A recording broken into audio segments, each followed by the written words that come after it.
بندی پر سابسکرایبرای ایرانی.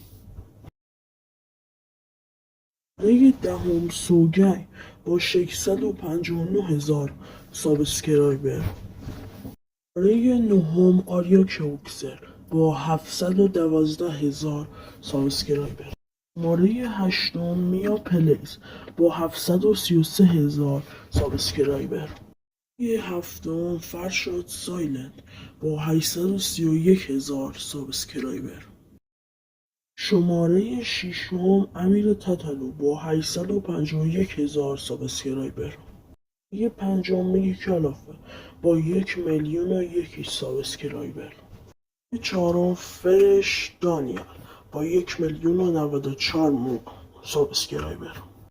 شماره سوم پوریا پوتاک با 1,100,000 سابسکرایبر. رتبه دوم آرش با 3,032,000 سابسکرایبر. رتبه اول رو شما بگید.